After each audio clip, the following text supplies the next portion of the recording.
Hey guys, and welcome back to my channel. And today we have a little informative video, kind of like a story time, but definitely like a teaching sort of thing.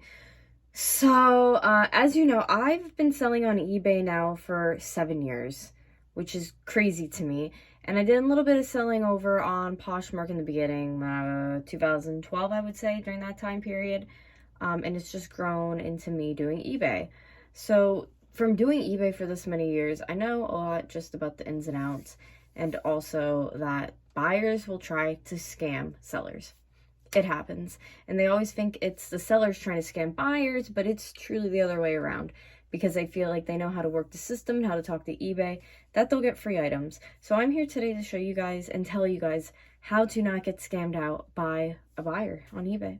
So I recently sold an item to a buyer, and they had sent a message saying just that they were unsure about the shipping price, that they thought it should have been less, and they paid more, not mentioning anything about the item. Then out of nowhere, 2 days later, they bring up that the item's damaged, not including that in their first message. So of course, when you get a package or an item, you yourself know that you look at everything on the front. If there's labels, you open it up, you check the item. So for 2 days later to get pissed off at me, the seller, and go and damage the item, it happens.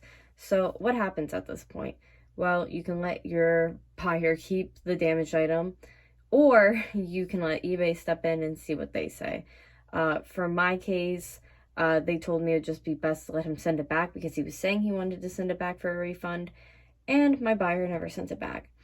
He even lied and went as forward to tell eBay after I closed the case that he indeed went and sent the item. But when this occurs and eBay has to step in, they actually provide you with a pre-printed shipping label. So you would just go onto the website as the buyer, go and print it out, slap it on there, go, send it out. And then it would come to me, and eBay and me can track that because it would be under the item claim on the website.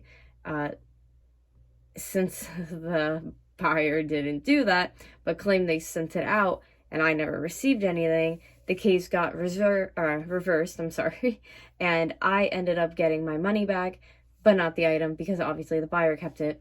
But in the beginning, they allowed him to win this case, and he got the money for it, and he also got the item, which is totally, as the seller, unfair. When things like this occur, it's either a return and you get your item back, or they keep it and you keep your money. Kind of common sense. People, it's crazy, will truly say anything to get a free item. And I've noticed the people who ask a lot of questions before they purchase something about my item, I always have issues with them. They're the people that I always end up just having little issues along the way with, or they write messages, oh, well, this is off, or that, or you didn't mention them. I like the people who don't ask any questions, even though I don't mind answering questions. It just seems like when it's just nitpicking and it's little odds and ends, when it just becomes too much, I feel like. For me on eBay, I usually never have issues where they don't side with me, especially in the cases, it's hard not to side with me, just because it's usually pointing towards the person's lying or making stuff up. As we know, 2 years ago, I had an issue where when I first blew up on TikTok, people were buying my art pieces and destroying them and then trying to send them back to me and get money. Please don't damage my precious artwork anymore. Also, if you have an expensive item, make sure that when you go and ship it out, that you're taking pictures beforehand, how you're shipping it, what you put it in, because if somebody gets it and again wants to claim it's this or that, you can show, well, this is what it looks like when it was sent out beforehand, so you don't have people blaming and thinking that it was you who caused it when it wasn't.